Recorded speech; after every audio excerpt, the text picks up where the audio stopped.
This should have been covered the first time you went through training. This is not new stuff. Can I ask you a question about that? All right, so yes, I get people sometimes they're like, I don't want to give you my social. I'm like, okay, no problem. Can I have the case number? So they give me the case number and it comes to a screen like that. So normally what I do, I just copy and paste the social security number so I can get into the account and do it how I'm most comfortably to do it. But when I get to this screen, how can I maneuver through this case, like through this AIID thing with the case number? Arrows? So you would tab or use that? No, that's not what I'm asking. Like, okay, so I would have this, okay, AID and then the case number, right? So now, you know how it's time for us to put in notes, we would press F9 and no, F7. That's the CLRC. That's the wrong code. Yeah, I know that. Okay, can you listen to the question before you answer because you're not going to understand it? Okay, so AIID, right, is the case number. I will put that in because that's what the customer gives me, right? And now I need to make notes and review the account. So that's normally where I would press F9. So when I come here, the person gives me the information. What is it exactly that we do on this page to get to the note? Like, why do we use this AID? Like, just to get the social security number? That's for like. This is to verify their information if they don't give you their social. So you verify their case number, their first name and last name, and their birthday. If you need to get to the notes, you go to the next strand, hit CLRC, put the case number, hit enter, and it'll bring up the notes. This is just another way to verify their information. Okay, so it's not really like nothing that will bring me to the note section. Like there's no like quick key for me to press, like, for example, like the F9. Okay, good. That's what This is just to verify their information if they give you the case number so that they don't have to give you the social. Okay, alright. Okay, so in Tran, to get to the notes, I'll put CLRC and put the case number. And then hit enter. Okay. Well, what's the difference between the CLRC and the AIID? Because there is no difference. This is used to verify their information. Instead of verifying their information using the CRPC here. No, CLRC is what I'm saying. The CLRC is for the case number, right? And the AIID is also for the case number? It's just a code to look at their demographics. So like if they're like protesting. If they're protesting that they don't want to give you the social, right? They can verify their information with the case number, their date of birth, their first and last name. Oh, it's just another option besides the CLRC that does that. Right. No, it's just another option besides the CRPC. You guys are confusing the two codes. So many codes. The CRPC and the AAID is just to verify the information of the person on the case. You use one if they give you the case number, you use the other if they give you the social. So if they use the social, you're gonna use CRPC, which is the prior contact list. Okay. Right? And you're gonna verify the information from there. Okay. We should have learned this already, guys. Like 4 weeks now. No, because I haven't even been using it. I've been using the other one. What other? In my defense, I started that. No, Gilberto, this is not. No, this is. I'm covering stuff that should have been covered the first time you guys went through training. Yeah. I want to spend time on the new stuff that you guys are supposed to be learning. Okay. So. Okay. But do you understand the difference? Yes, I do. Tony? Well, I understand everything. It's just I thought that this, like, between the two different codes, that I can use a quick key to get to that note. No, you have to. Unfortunately, there's no. Okay, that's all I wanted to know, because any way you put it, I still get to where I'm going. The real problems that I'm having, it really here is that when people call in and they're asking me to do is where the CRPC and the case number is. You hit F9 to get to the notes. Go there. Again, there's new templates.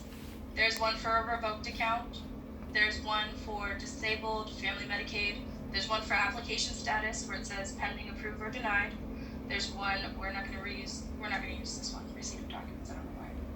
Oh wait, yes we are, go back. If they're calling for a receipt of documents, we're gonna transfer the call to DCF, right? Because we can't see that information. We still have to verify that they are who they say they are, and then we're gonna transfer them to DCF. So that's like, if they say, oh, they told me I need to send my pay stub. Correct. That kind of thing, okay. We would Great. transfer them over because we can't see that information. Awesome. If they want to know about the issuance date of food assistance, so basically the issuance date is when they're going to get paid their food assistance. Issuance date of cash assistance, so when they're going to get paid the cash assistance. The EBT replacement card, the balance inquiry, and then transaction information. Again, if they're asking for transactions for EBT, they have to call the FIS number here, the 888-356-3281. Okay?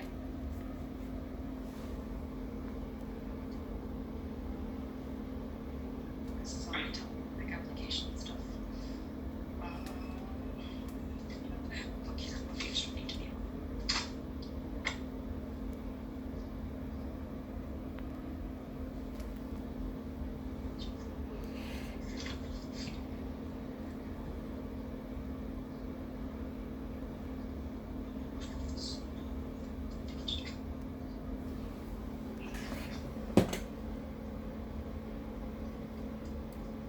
At least this is something quick right now.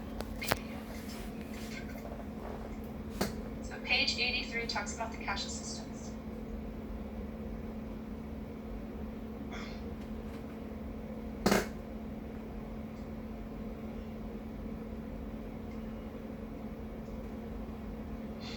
This is where some of you guys joined the meeting yesterday.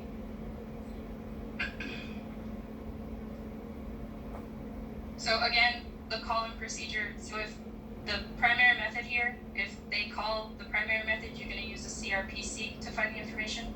So first name, last name, date of birth, social security number. Secondary method is first name, last name, date of birth, case number. That is the AAID. So depending on what they give you is what we need to use. On the tertiary method, how many people do not know their date of birth? Some people just feel like it's too personal. Well, I don't want you to know how old I am. It's just funny. Alright, so we're going to talk about cash assistance. So cash assistance, we're going to be able to look up information. These are the categories that you would see right here, the A, D, CR, A, D, CU, and A, D, CI. These are the categories you will see in Florida when you're looking up the code, right? When you put in the AWAA or IQAA code. So we're gonna, I haven't reached that. And that part is confusing too. Is that the categories? Is that what goes into the first part of Florida before you put in? No. That's how you read the information to know what they are getting. So the categories is okay. So when you see the list of categories, that's the program that they're in. It means, oh, I see a CR next to their name. Guess what? They have cash assistance, right? Oh. Or they applied for cash assistance and they were passed or failed. And where does that come up? In the AIIQ and the IQAA or AWAA or AWER. I haven't reached that port yet, but you would use either. No. You would use either one of those to find this information with the case number.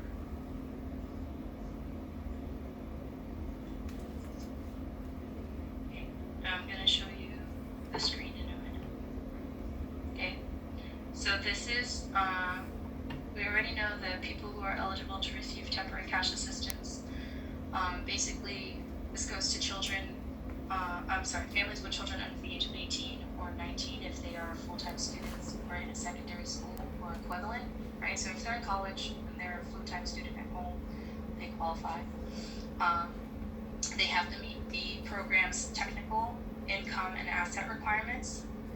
The temporary cash assistance helps families become self-supporting so that children can remain in their homes or homes with relatives. Okay. Pregnant women in their third trimester of pregnancy may also be eligible to receive temporary cash assistance if they're on like bed rest or physician's restrictions. Otherwise, the temporary cash assistance is available for them in the ninth month of pregnancy. There we go. So right here, what is the asset limit for temporary cash assistance? So it's $2,000 in countable assets. That is the limit. Okay. And is assets that's liquid assets or like that real is estate stuff like that? Countable assets. So all assets would be this. Okay. What is the income limit? The net countable income must not exceed the maximum benefit allotment. The allotment is essentially what we would pay to them.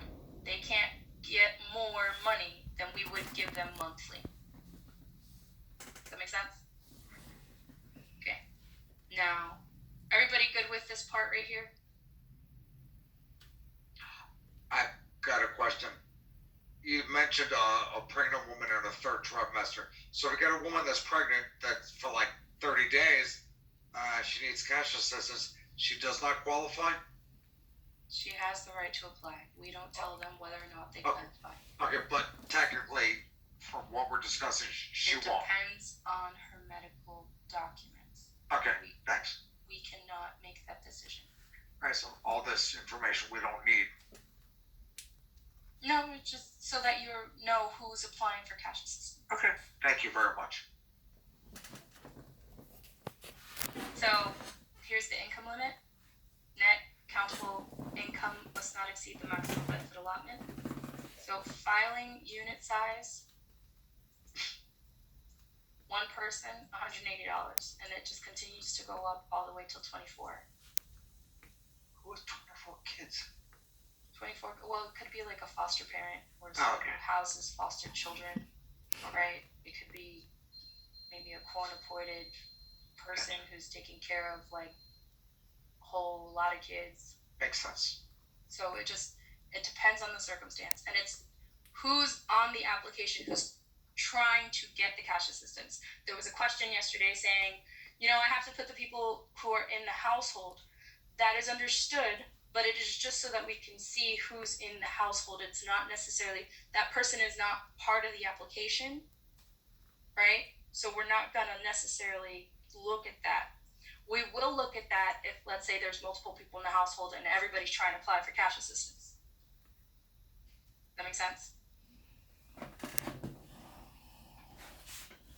Okay. I don't want to do this first. I should have did the other one first. No, because this is going to confuse the crap out of you. And I'm saying that in the nicest way I possibly can. Following the La Vida method. Because I already know. You're going to be like, but where do I get that? And where do I get that? And it's just, I'm not going to have the answer for you. So I'm going to go over where I do have the answer. Okay, so eligibility review dates, page 119. Sorry, the way they have this set up and the way that I have to read it to you guys is not always my favorite. There's no way to just go to the page that I want, is there? Nope. Nope. What'd I do?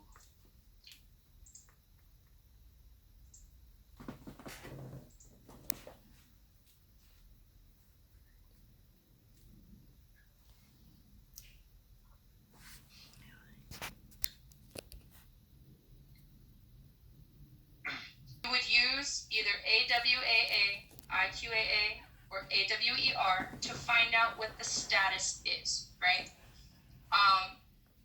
You can also use the CLRC screen to find out more information. If you type in AWAA and then enter the case number, you would get to this.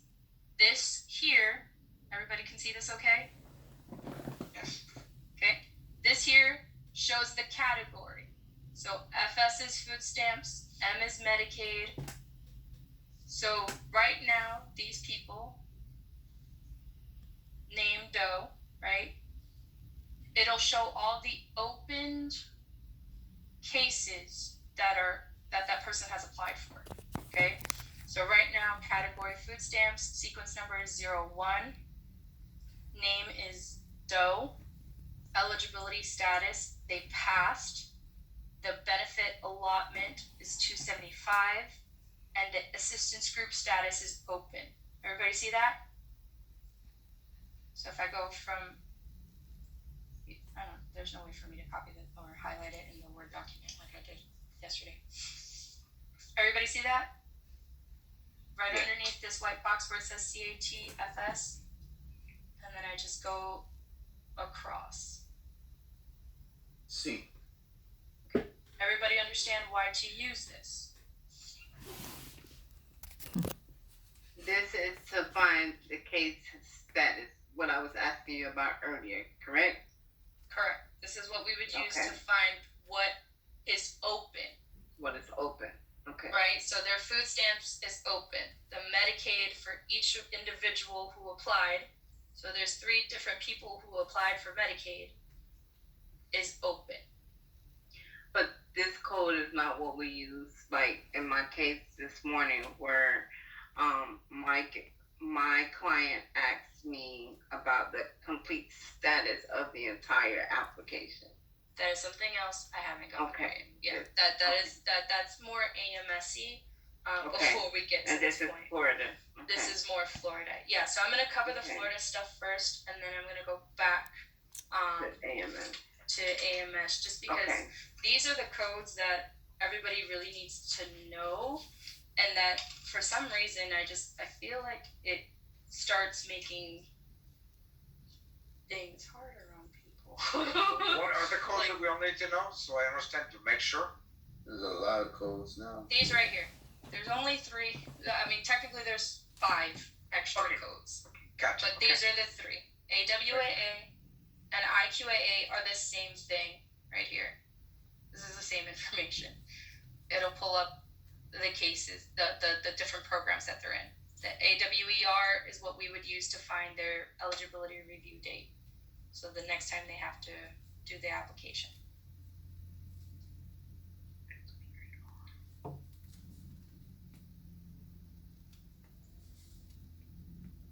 And everybody should know how to use the CLRC. All of these, all the new codes are mainly with the case number, right? So these 3 are with the case number. I'll tell you about the other 2 in a minute. I have to go back to the food stamps and the cash assistance, but this is where you would find the information to use the other 2 codes for food stamps and cash assistance. Lavita, You have to go here first before you can use the other 2. Yep. Tony speaking. Okay, so AWAA is case number, Mhm. right? And this is finding case status, right? Mhm. And IQAA is used for what is case number as well. And what is this one? So the IQAA shows current and previous benefits. Current and previous.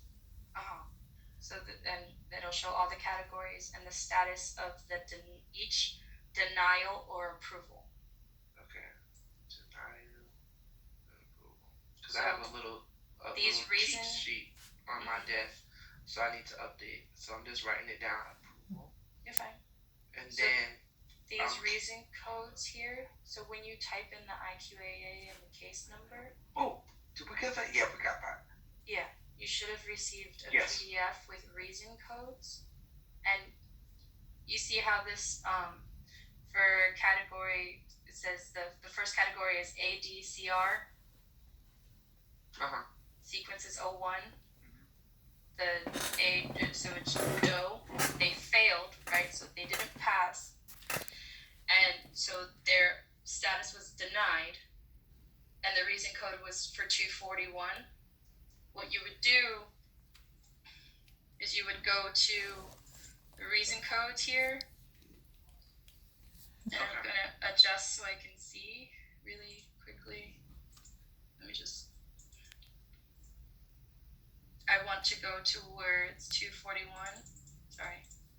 And then read them that code. So it says your household's income is too high to qualify for this program. Okay. So you would tell them, so it looks like your household income is too high to qualify for this program. And if they start to protest and, oh, what do you mean? Da, da, da, da, da, my expenses, my bills. I completely understand. I'm sorry for the inconvenience. I can get you over to a different department and they can discuss this more in depth with you. Okay. And what page is this? Because I'm gonna probably print it out and put it on my desk. What page number was this? 5. So you're gonna need all of them. There's 19 pages. You're gonna need all of them. The ones that are in 19 pages of codes? Yeah. Oh my god, okay. So And This keep is- the codes? yes. The ones that are in yellow are the most frequently used, so you can select those. And maybe try and copy it, but you will need to be looking at all of them whenever you see the code.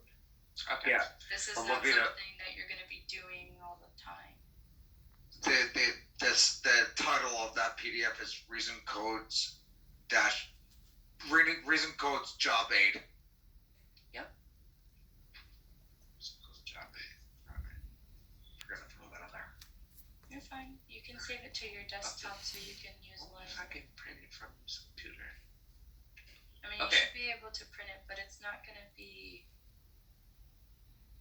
It's going to be smaller than what it seems on the screen. So if you're using some sort of Zoom or something to see it, you might want to use a magnifier if you print this out. Okay. All right. So AWAA case number is case status. IQAA is case number, current and previous denial or approvals, and we're going on to AWER now, right? Correct. Does everybody Okay, cool. understand why we look at IQAA though? I got a Tell me question. now. It's the same information, right? It's the same information. You all said this many times, and I know Tony has said, what is the I just want to make sure I got it right. The AWAA is for what again? It is to look at it's the open cases. Okay. IQAA is to look at all previous and current, right? And then you can see the status of and the denial approval codes. Gotcha. So if they're asking for more information, I would go to this one first, personally, right? Me. Because when I look at this one and I go to this page, everything's the same color. And so I get lost, and that's just a problem I have, right? Nobody else's problem. But I get lost reading this particular one, the AWAA. So I always go to this one because I can differentiate between the two. Oh, I love Because that. it has, so the category is in blue where the information is in white. So I can tell like what the difference is between the category and the, right? Like the title of something, so I can find it a little easier. But that's just me. You guys do what's best for you, right? But I would use this one more out of the two. But it's, again, your preference. So I could teach you this stuff, and you guys might find easier ways to do it than I do, right? Because we're all different. So do what works for you to find the information that you need to find. Is there a dummy case in Florida that we could access just to look at, see on our own time, like a Mickey Mouse case or something like that?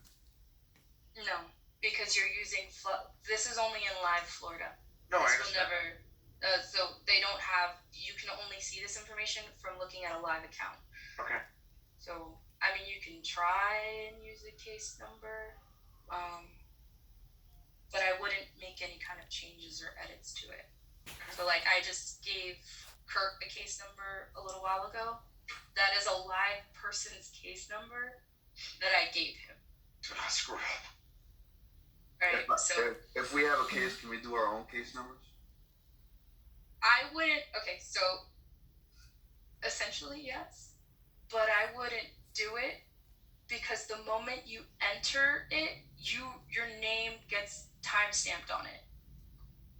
Right. And they're gonna be like, so why were you looking at this person's account? Why do you have access to this? Right? And if I'm not mine is a little different because I'm training you, right? And I can tell you, and I can do it because I'm training, and they know that I'm the trainer. But if the agents are gonna like just looking at random accounts, they might say something. But you can try it. I'll give you one to try that they've approved me to use. So everybody write this down. Wait.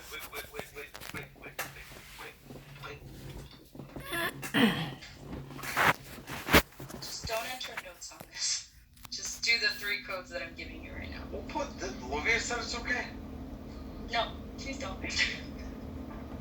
When they come after me, I'm chasing you.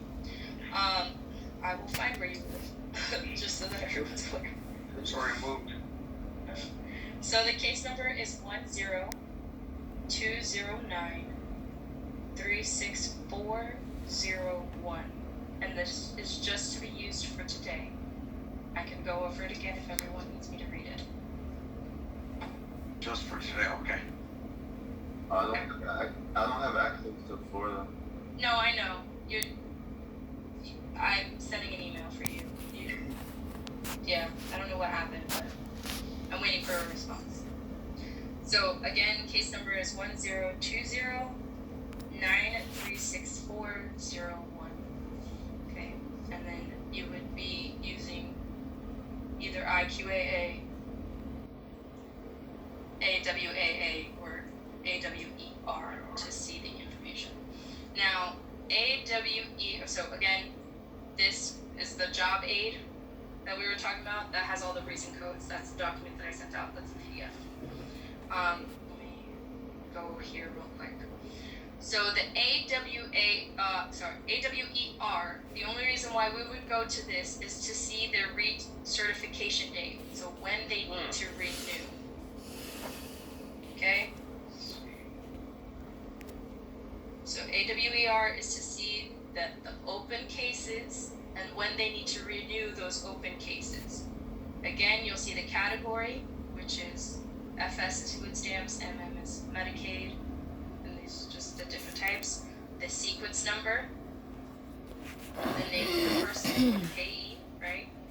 The eligibility status, and then, so it says review begin month. This says October. So eligibility review date is here in this green section right here. And that's the same, right there is the same thing that we see on the Access Florida, if we look at it, right? Yes, you can see. Okay. They can see this on Access Florida. Okay. But don't, when you see this information, the review date, it has to be done by the 15th of the month in order to continue without any breaks. Correct. So to be sent out, to be done timely, right? So they don't receive any stops with their benefits, okay? It has to be done, thank you, Fenice, by the 15th of each month, right? So they can do it, my calendar, this says March 31st of 2022, so I'm gonna look at March, and it literally has to be done this